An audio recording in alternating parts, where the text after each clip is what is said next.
to the Wednesday class that shall not be named. Michael is talking about his wonderful trip to Down Under and about the funicular, possibly, train. Would you explain it again? Yeah, it was a cable car. They The call cable it a car. cable car, and it was just it was almost like a roller coaster. It was just very, and you have all this magnificent scenery.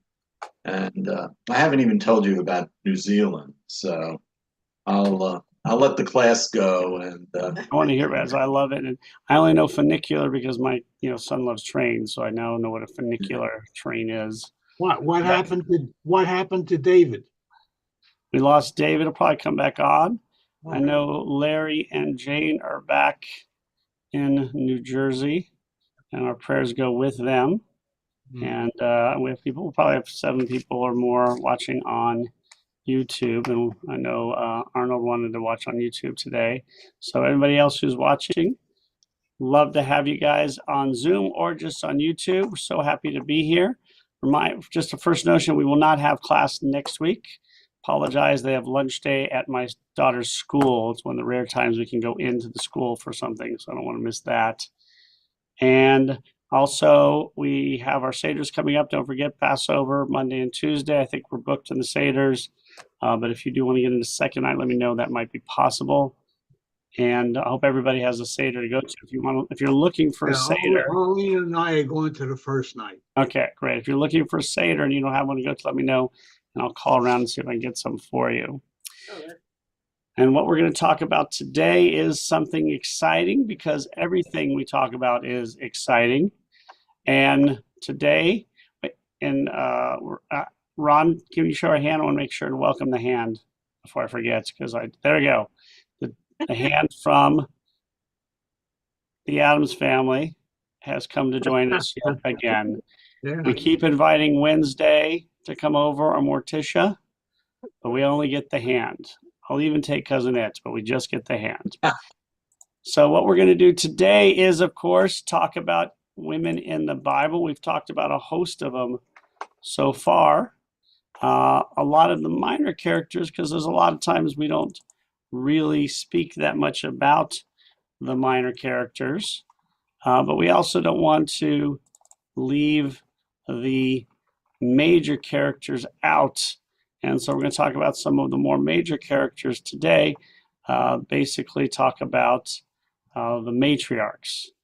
The matriarchs, of course, are Sarah, Rebecca, Rachel, and Leah.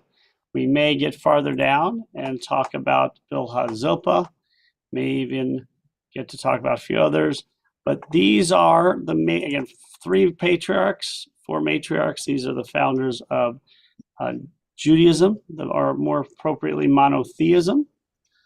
And we'll talk a little bit about them, their place in the canon, and also how the view of them has changed. And we'll start a little bit on that. We have to understand that for a very long time in human history, women were the leaders of the community. We see that from women gods. This mostly happened before we became agricultural, before we started city-states and countries where war and that type of thing and more physical aggressiveness became so important. So when the Bible is written, it is at a time where women are not secondary in nature, but certainly don't have the power that men do. And we read the Bible, it is pretty apparent to our modern sensibilities that it is really male-centric, with some exceptions.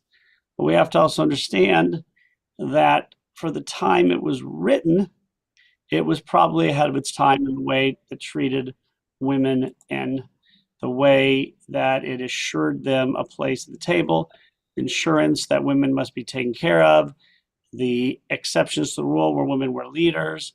So it really was ahead of its time by quite a bit in most cases. So there are rules detailing women's rights. We have exceptional characters like Deborah and Ruth and Esther, who are the leaders of their sections. We have a really incredible number of women. However, we must also see that it is male-centric. The major characters are Moses, Abraham, Isaac, Jacob, David, Samuel, Elijah. The list goes on, and mostly are men. So we often have to read between the lines to see the role of women if it's not out in front. Now, when it comes to the matriarchs, of course, there's one really incredible book by Anita Diamond about the women. And I don't know if anybody's read it. It's called The Red Tent. And it does not depict men very well. It does. It's a book about the matriarchs, what time was like. It focuses some on the rape of Dinah.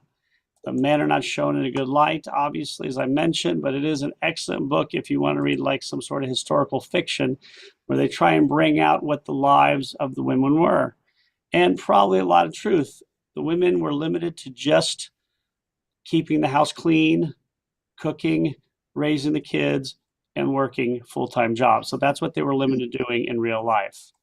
That was a joke that people should have laughed because they were working full-time and raising the kids and cooking the meals and cleaning the house and probably directing. So that's probably true, but obviously they didn't get as much recognition in ancient society for doing something that everybody knew they were doing.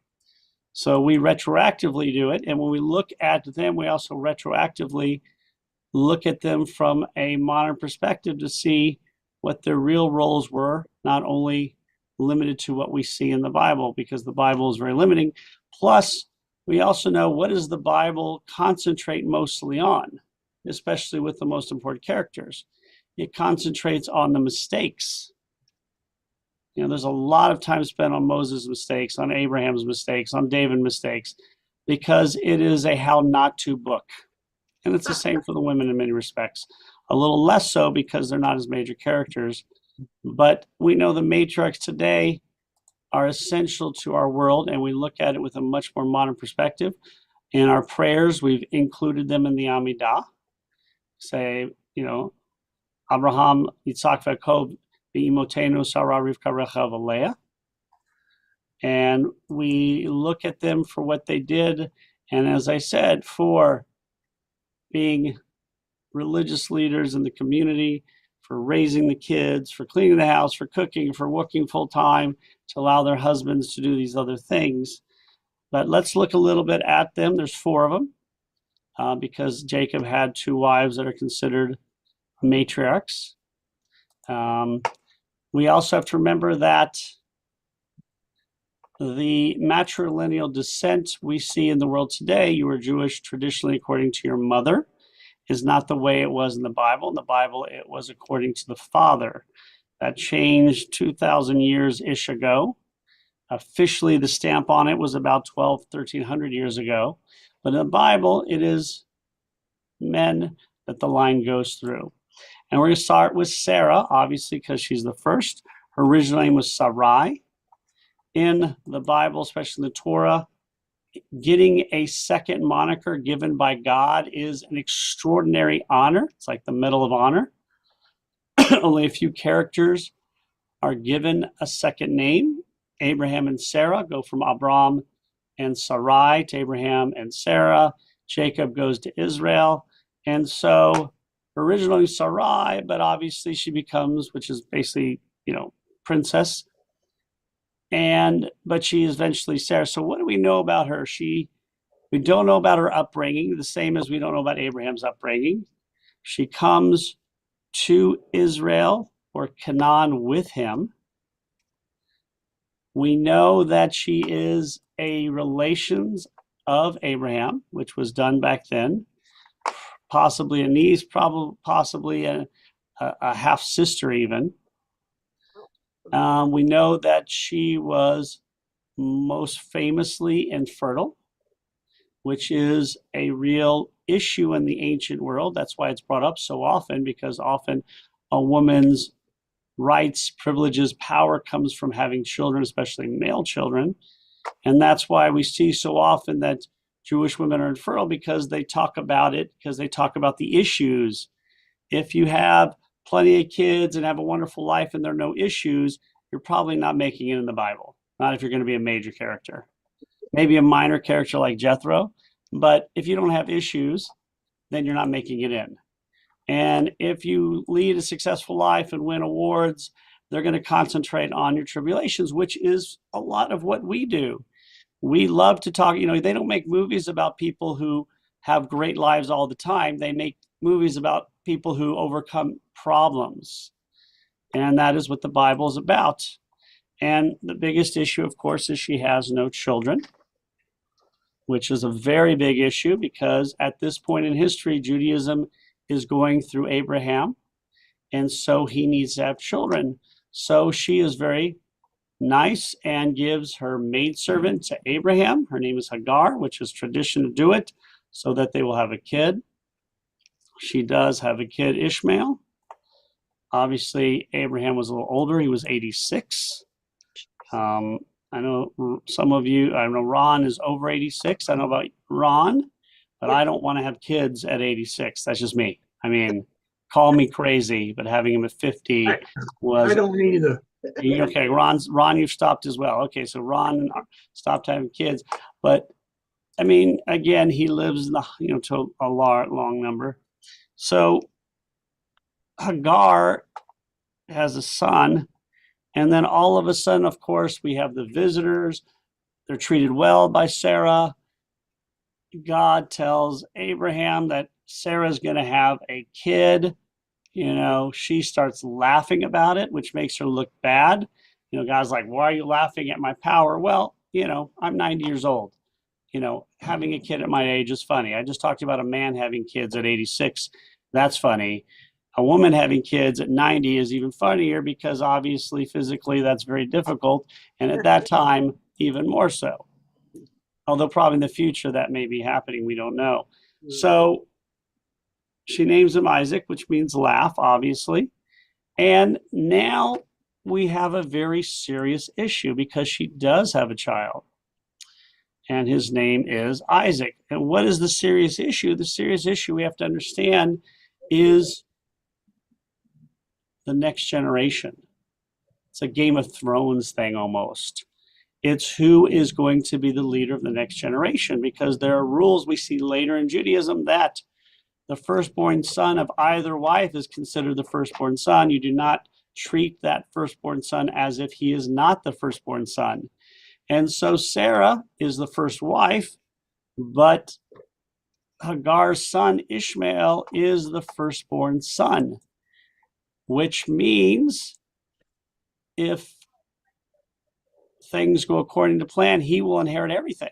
He could inherit everything. I don't know what the rules were specifically that time period. In some time periods, the eldest son got a double share, and some they got everything. And the second son had to fend for himself. So she is very now worried because she never thought she was getting pregnant. She was very generous with Hagar. But now she has a son to protect.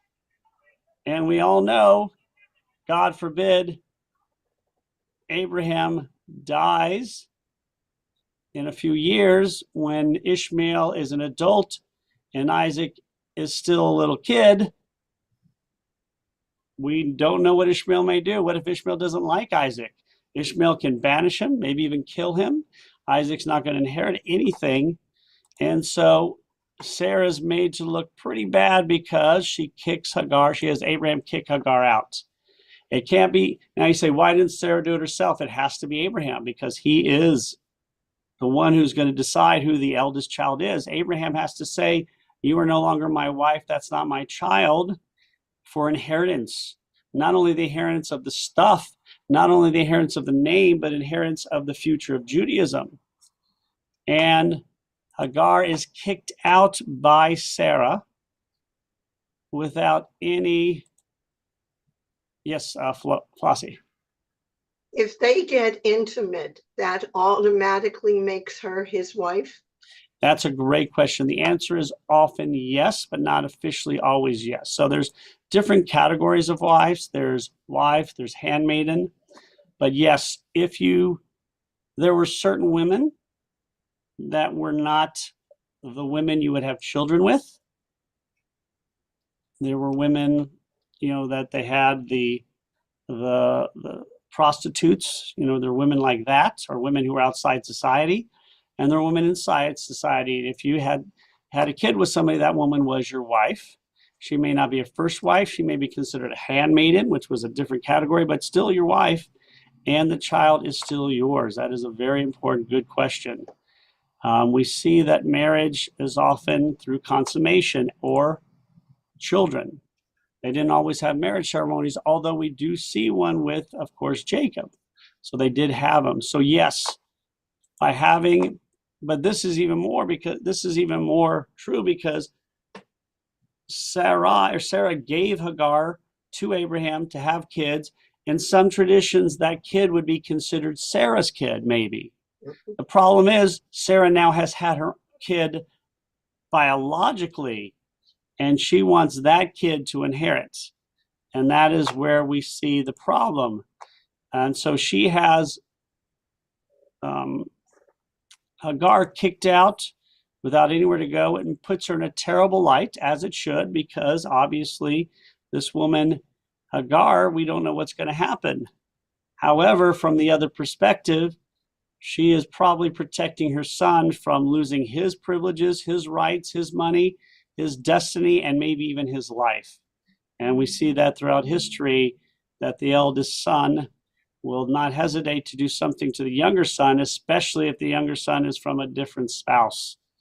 And the infighting can become terrible. Larry. Yeah, hi. This is all pre-10 Commandments, right? Exactly. Which is pre-Jewish law. So so were there tribes then that had different traditions as far as what this meant as far as being a handmaiden's wife? And did everybody choose for themselves? Was it a free-for-all kind of thing? This is pre-tribal, this is pre-laws. When we sometimes think that Abraham, Isaac, Jacob were written later as using the laws previously, every group had their own traditions, obviously, but a lot of them were very similar. And they talked about what we had to do, that sometimes you were set up, obviously, from childhood. You're going to decide who you're going to, sometimes you meet them other ways, but there's always in society rules for who's getting property, who's going to be the leader of the family.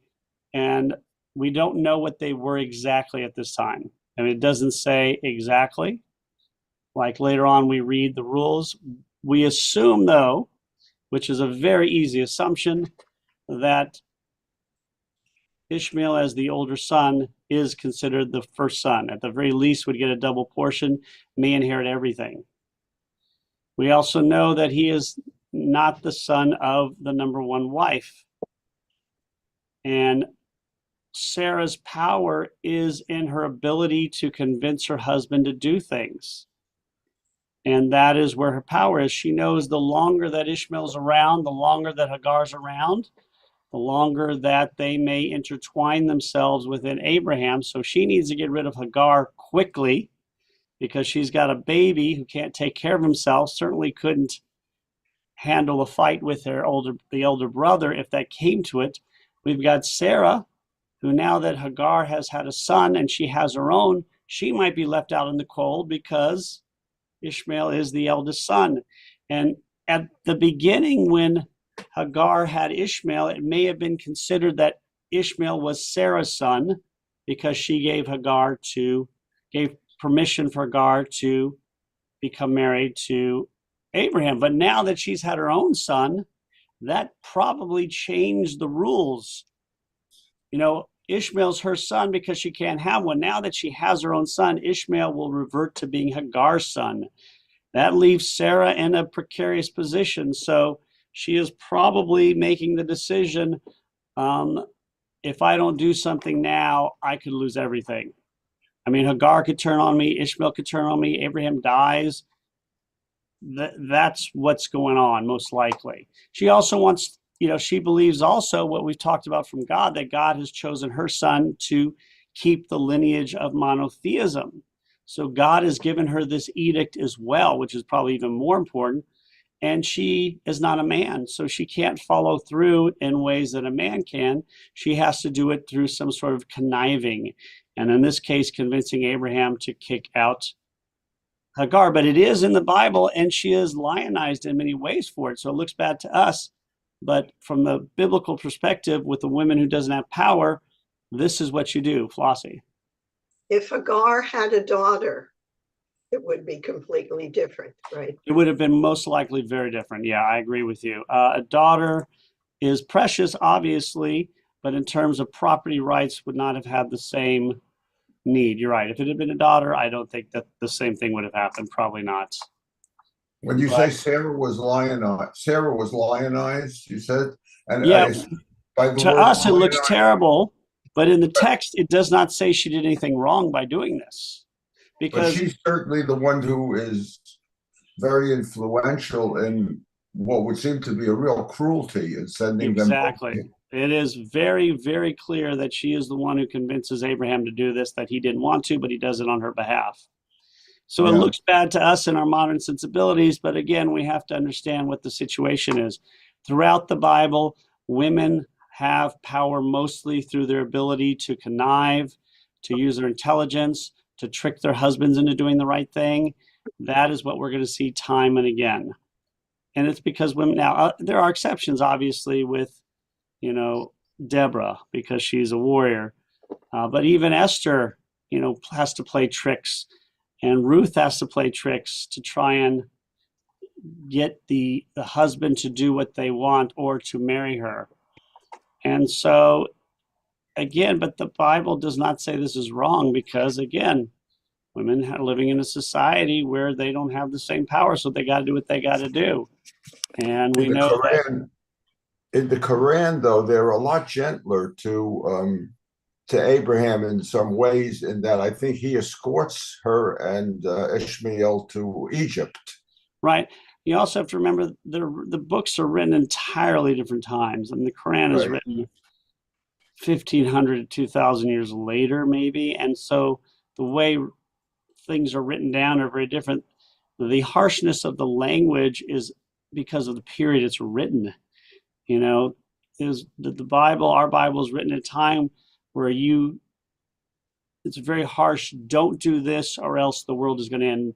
It's a very harsh way of speaking. It's not like today where if you do your homework, I'll give you a cookie. That's not how, even in the examples, 1960s Catholic school, they're not saying do your homework, I'll give you a cookie.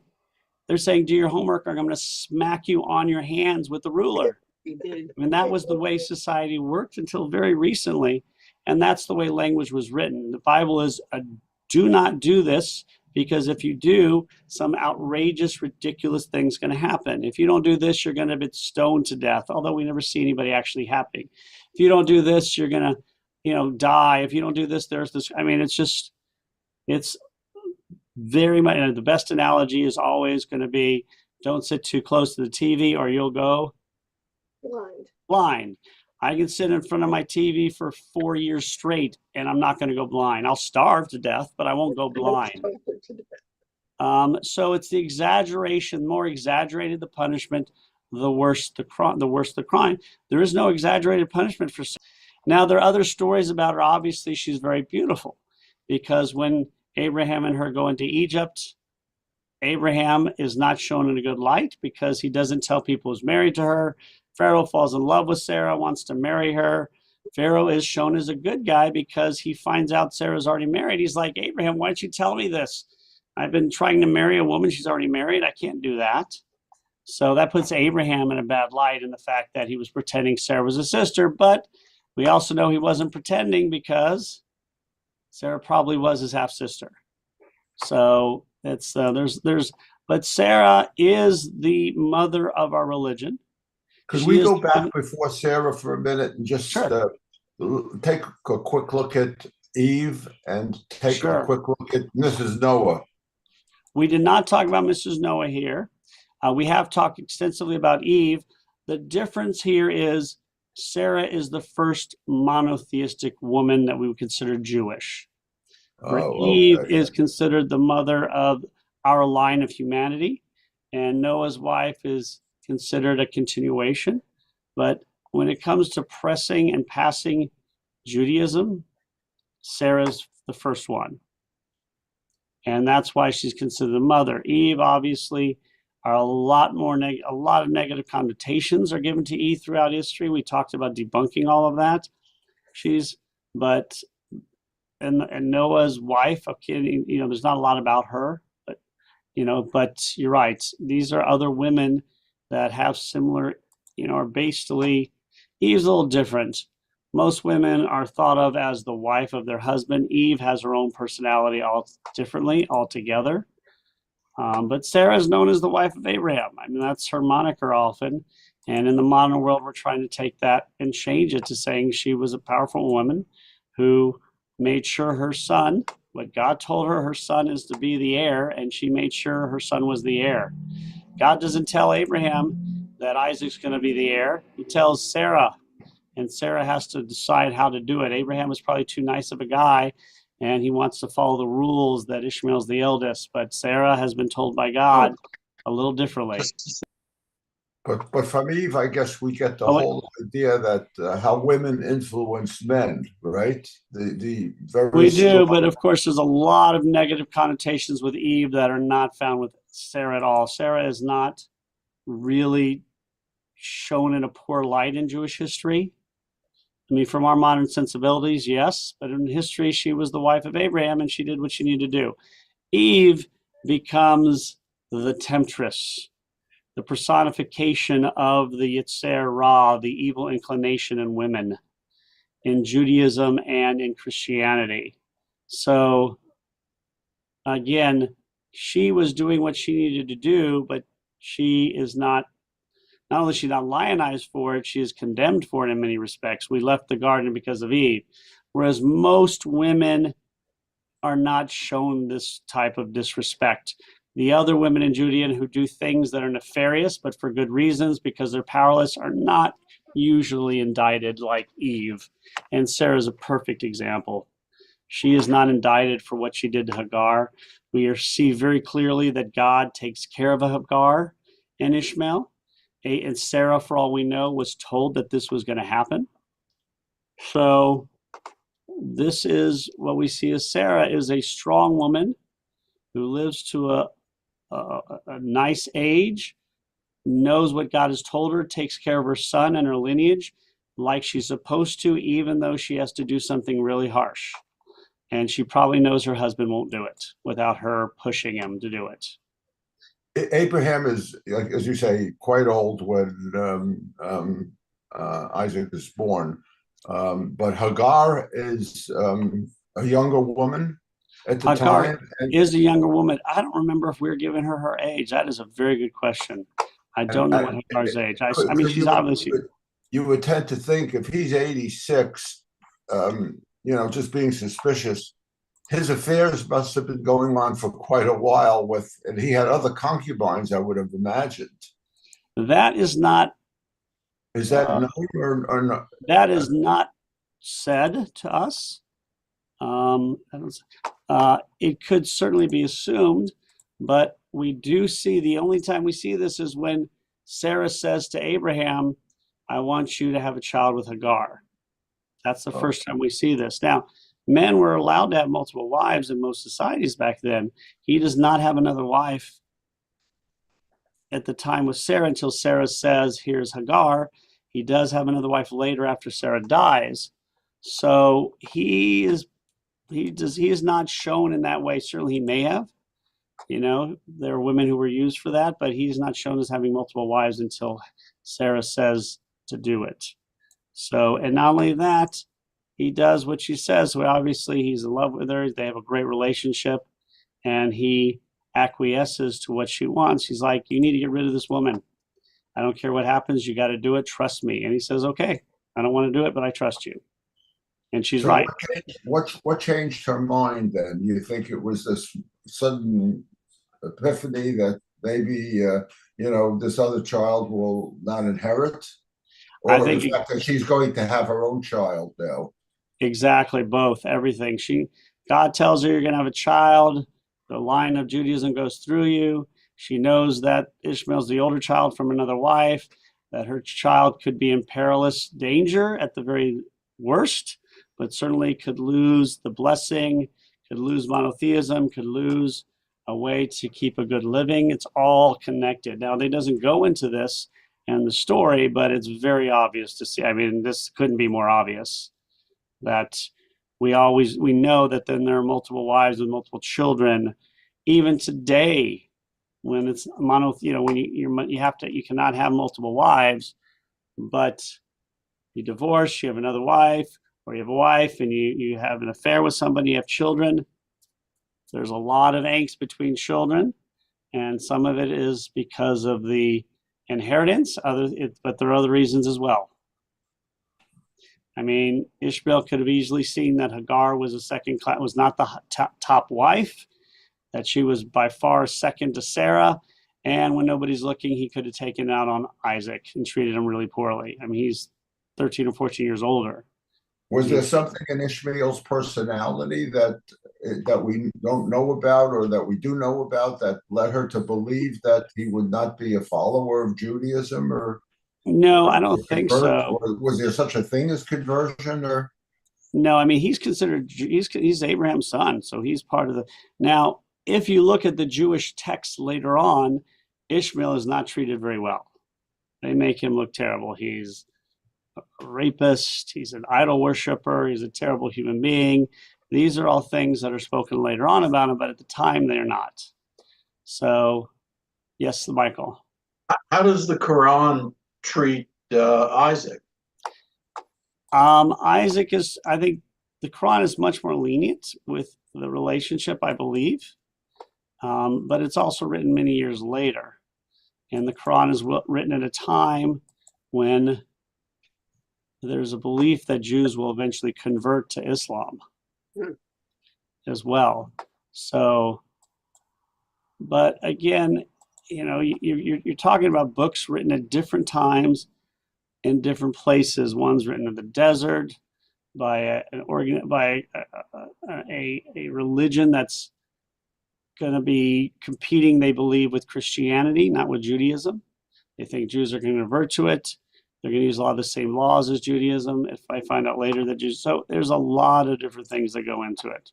Plus, it's written at a time where there are a lot, things are written in a lot nicer way. When you talk about, fast forwarding several centuries ahead now to modern Judaism, even the Chabad, the women play a very prominent role in in religion, religious education, and keeping, in growing the community and things like that. So they're not strict adherents to the paternity kind of lineage, are they? They're absolutely way more strict than us. Yeah, and in Orthodox Judaism, it's the Jewish mother. The mother is you're Jewish if your mother's Jewish. Simple, or you convert. But yeah, I mean, women have major roles in every society. It's just what kind of power they're given. They're given a major role to raise the kids and cook and clean and to help grow the community. But are they given the role of making decisions for the community? So when did that take place that it became a maternal kind of issue? Was it? You mean lineage became maternal? Matrilineal descent, somewhere around 2,000 years ago, it started to change. And really by the 8th century, 9th century CE, it was set in almost all places. But when you called up to the Torah, you're still called up with your father's name. If in the Orthodox synagogue, yes, because a woman can't be called to Torah. In ours, we call you by your name and your fathers and mothers if you want. But we also have women who call to Torah, and in the more traditional, they're not. So again, the issue of power and rights is, you have to be clear. Abraham was a really nice guy. He's a good person. He wants the best for his wife. So is Isaac, so is Jacob. And when you are a woman with a nice husband who gives you these options, that's great. The problem is the woman's life is determined completely by how gracious her husband is. And if your husband is not gracious and not a good person, you have no power at all. And that is the problem. It's the same thing with having a king. If you have a great king, life is great. If you have a terrible king, life is not great, and there's nothing you can do about it. So this is where power is important for us to understand. It's not that Abraham, Isaac, Jacob were bad people. They were quite the opposite. They were probably good husbands and nice people, obviously. But men have had power, and women have to figure out their power. And the ability for women to figure out their power is dependent on her husband. If the husband doesn't let her talk or say anything or have any choices or treats her badly, she will have very little. If the husband allows the wife to run the house and have a lot of say in things, then she will have power, but it's still determined often by the husband. So that's the issue. That's our modern day sensibilities, which are better. So let's get through, since we only have a little bit of time, but I want to get to Rebecca. Rebecca obviously has a lot less airtime than the others. As Isaac has a lot less airtime than the other patriarchs. We see Isaac rise, he does one thing, they're going to sacrifice him, that's it, and then he has one more story. I mean, there's not a big, he has a very little short story. So Rebecca, we don't know that much about, except that she's very nice. When Abraham says a servant to find a wife for Isaac, she finds a stranger, she gives him water, gives the horses water. Right after the servant said, God, if I want to find a wife for my boss's son, make it easy. I want to go at the well, let a woman come and feed me and feed my horse and be so generous. And that's what Rebecca does. So she's a wonderful human being. Obviously, she has trouble having children. And her story centers around, again, a conniving way of ensuring the line of Judaism, which is what's done. She is told that the younger son will be the better son for the future of Judaism. That is Jacob. And she knows this, and even though her husband is probably more like Esau, the elder son, and they're twins, she knows that Jacob is the one who is better for the future. Esau's a hunter. He's not a bad guy, although he's shown to be a bad guy later. But Jacob is smart, caring, intellectual, has foresight, controls his emotions. This is the better guy. And so her story centers on two things. One, how nice she is when she meets Abraham's servant, and when she helps Jacob trick Esau into getting the blessing and the firstborn blessing. And so her whole being is based upon, well, there is a story where, Isaac does the same thing with Rebecca that Abraham did with Sarah in Egypt, that they think Rebecca's beautiful. And when I forgot the tribe, they want to marry Rebecca, he's pretending he's the wife, the same thing. But really her whole career, her whole biography is based upon the moment where she works with Jacob, even coerces Jacob to trick his father into getting the blessing. So she's tricking three guys at the same time. She's tricking Isaac, Jacob, and Esau to get them to do her bidding, which sounds terrible that she's doing this kind of trickery. But again, the Bible does not say it's terrible. The Bible says she's doing what she's supposed to do, because God has said your youngest one is going to. Now, the Bible is very clear. God tells Sarah the younger one's going to be the better one. God tells Rebecca the younger one, because as guys, we may show preferential treatment to our eldest son. We also may want to follow the direct rules. We may not be rule breakers and want to ensure that our eldest son gets what's going on, where the Bible is very clear. It starts off right here. The eldest son should not get the blessing. He should not get the inheritance, should not be in charge unless he is the best one to do it. The worst thing to be in the Bible from a Jewish perspective is the eldest son, because they never get anything. They're always the ones that are put to the side. Every major character is not an eldest son. Abraham, Isaac, Jacob, Joseph, David.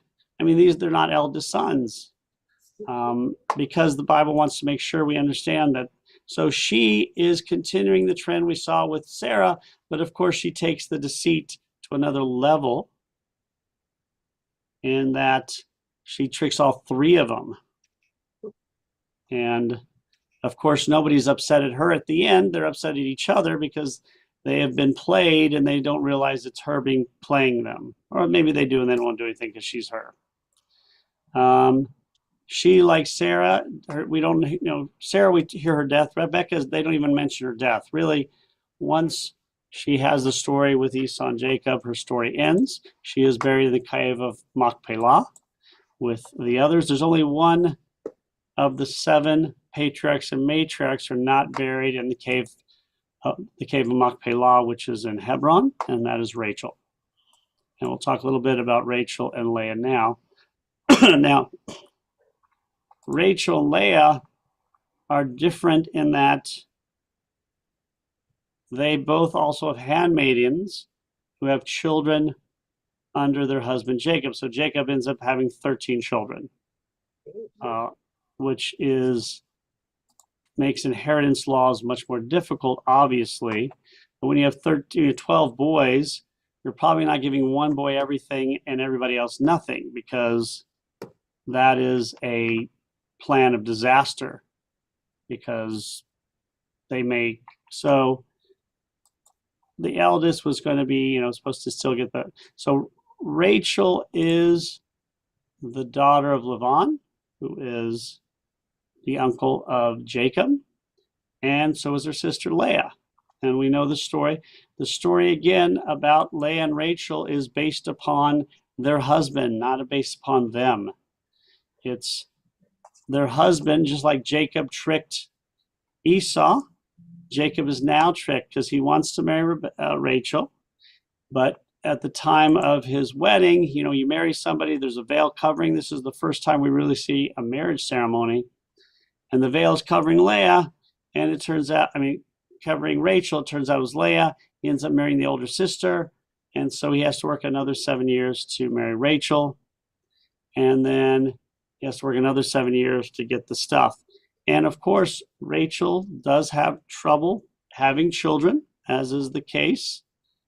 So Jacob will have children through Leah, then Rachel's handmaiden, then Leah's handmaiden, and then finally the last 2 kids will be through Rachel. She'll die, obviously, after the birth of the second one. And she and Leah are devoted to their husband over their father. Because when Jacob says, enough is enough, I've worked for 21 years, I'm taking all what we've agreed upon, I'm taking. And, they're chased after by Laban, against a V and B are the same. They are devoted to him. And so it shows that their devotion is to their husband and monotheism, and that they are very caring about their children, and that what we fear from this inheritance standpoint is true, because Rachel dies when Joseph is young, just after Benjamin is born. And how do the brothers treat Joseph? He is not treated well. He's loved by his father because he is the son of his favorite wife, but the other boys are not enamored with Joseph. It shows the inheritance issues of not having a mother, because if Rachel was around and she was the number one mother or the number one wife, the boys probably would have not been so harsh on Joseph. but he doesn't have a power broker. Leah and the two handmaidens, we'll talk about them. Possibly, I don't think we don't have time. Are brokering obviously for their sons, not for Rachel's sons. So they're raised as kind of like stepsons. Kind of not, we don't know if it's as bad as Cinderella, but because Jacob is alive and dotes on Joseph, but when Jacob's not around, which is probably a lot of the time because men weren't raising their children, Joseph is probably not treated well by all of his siblings who are all older because his younger brother is really little, not born yet. And so we see how important it is to have a woman not only raising the children, but there to protect the children. And Leah, who seems like a nice, woman, is not, she was connived to trick Jacob into marrying her, but Rachel did too. Rachel didn't say anything. She didn't come to the side and say, hey, Jacob, you're marrying the wrong guy beforehand, wrong girl beforehand, because this is what they were expected to do. So she has kids. She is one of the few who's not infertile. Not only that, she will have several kids, including Judah, who will be the most important kid. Joseph will be the one who becomes the Grand Vizier of Egypt, but Judah will be the head of the family. And we know this because the tribe of Judah will become the strongest tribe. So Leah does a lot to ensure that her children, Reuben, Simon, Levi, and Judah, Issachar, Zebulun, she's a lot, and Dinah, are all treated well and are given their due. And she's buried in the Machpelah. The only reason Rachel's not is because they're traveling and she dies and they bury her on the way. So, but all the rest are buried in the cave of Machpelah. So we don't see as much about Leah and Rachel, except for when they are tricking Joseph. But we know that Rachel's death has a profound impact on her children. We know that the children treat Benjamin better than Joseph because they sell Joseph off and feel guilty. And so they're probably treating Benjamin a lot better. And so he doesn't have such an issue. He probably was, Joseph, to be fair, is not, is the obnoxious little brother who knows daddy loves him best and is actually right. And everybody else knows daddy loves them best. So it's not just their fault. Obviously, Joseph is an annoying little boy. Jacob has been playing favorites, which is never a good thing. And Rachel's not around, so it all comes to head with him being sold. But Leah and Rachel still seem to be fairly devoted to each other. They support each other. They support their husband. And it's really important that they're considered matriarchs, even though they don't have a long story. Jacob has a very long story. Jacob has the longest story in the book of Genesis, but his wives do not. They're not, but they still are considered women who raised everybody and did everything essential. And then, of course, Bilhah and Zilpah, they are the two handmaidens of Rachel and Leah who also have children. We don't know very much about them, but we do know that they bore children. And we also know they're not buried in the cave of Machpelah, so they're not considered matriarchs. So there are different categories of wives. Larry, then Michael. Do we know what is the age difference? Judah was the firstborn.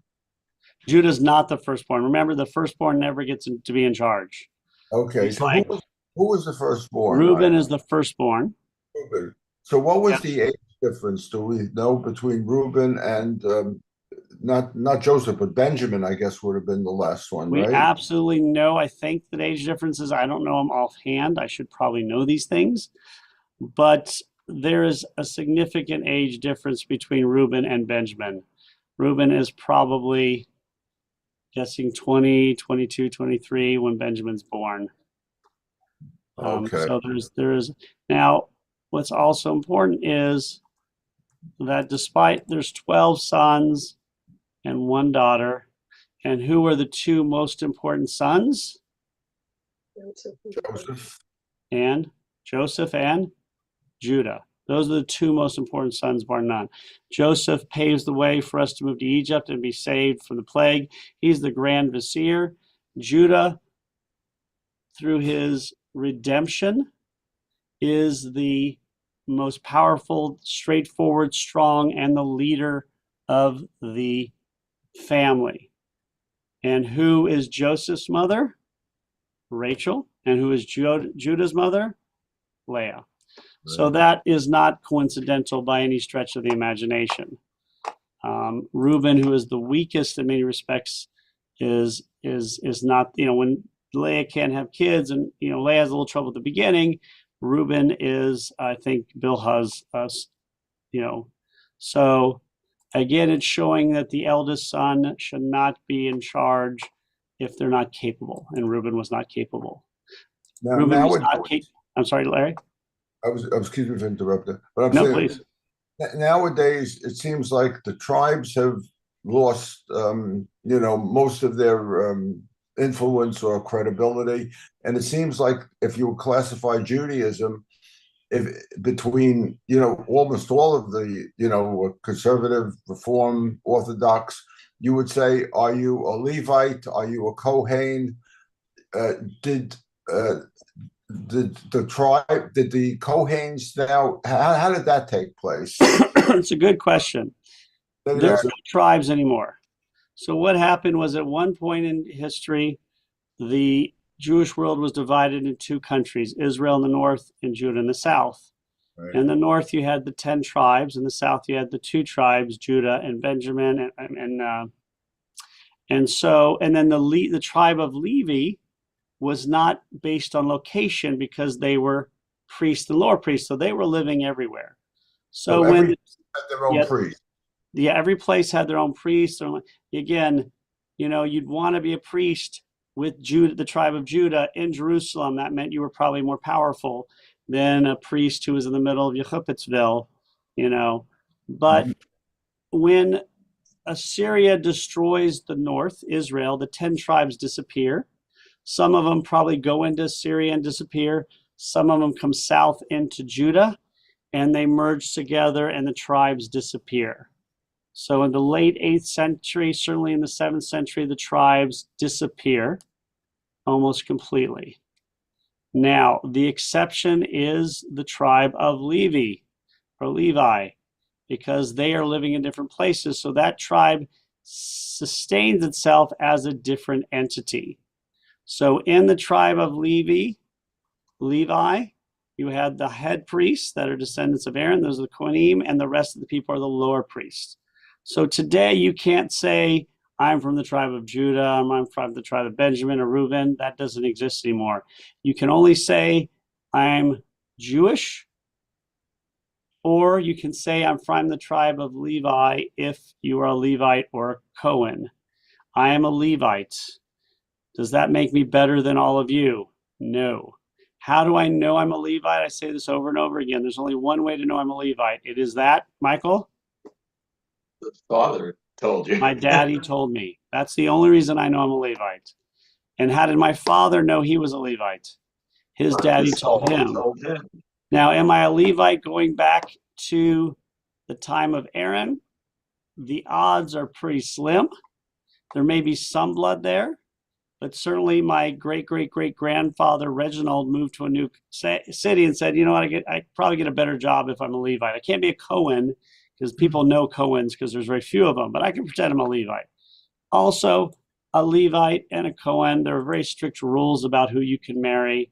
You can't marry anybody, for instance, who converts.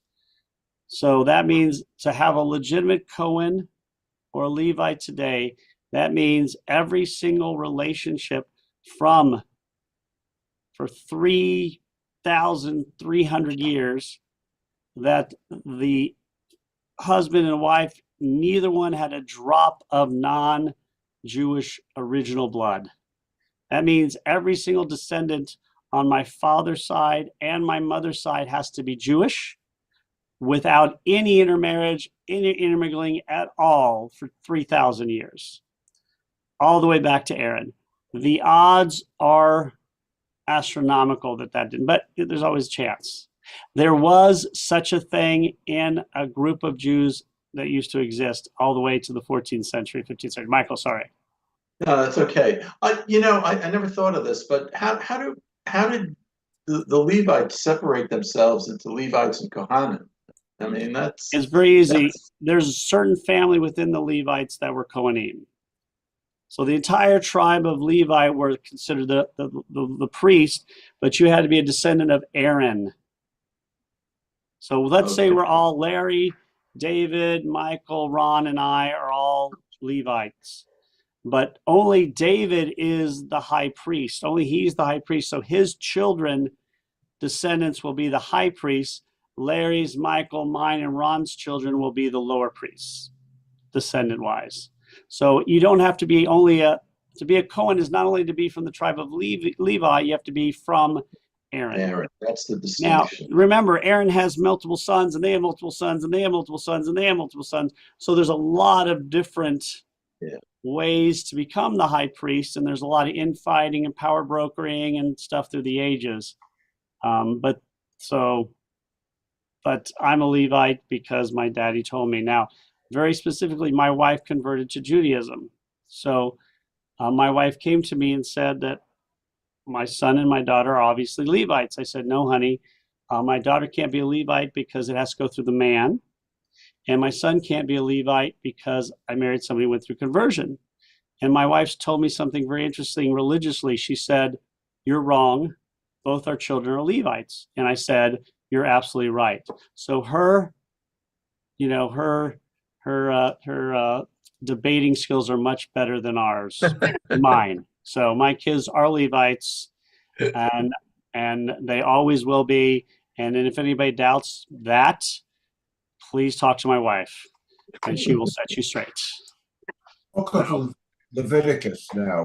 But I apologize. I have to go. I'm sorry. I have a person who's coming to do a special. We'll finish the last question, Larry, and then sorry about that. The book of Leviticus, does that lay out a lot of this? It does. The book of Leviticus lays out a lot of the rules for the Levites, also the rules for the people. And the Levite is never better. They have a special role, but the Levite is never a better human being. They just have a special role. It's the only blood role in Judaism.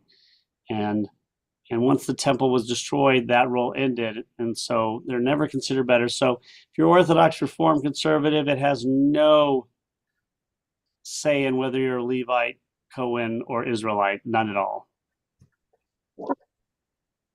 Well, thank you, guys. A reminder, we will not have class next week, but please make sure you enjoy the Seders. We do have services Friday night. We'll have a rocking service. We do have one Saturday. We don't have, and then remember for Passover, we will have services on Saturday. We won't have lunch in there for that. So many events coming up. Hope everybody's doing well. Don't forget to vote in May. And thanks everybody for joining us on the Wednesday class that shall not be named. We'll see you in 2 weeks. Stay safe, everybody. Thank you. Good Saturday, Rabbi. Have a good Passover. Chag Sameach, everybody. Bye-bye, thank you. Happy Passover.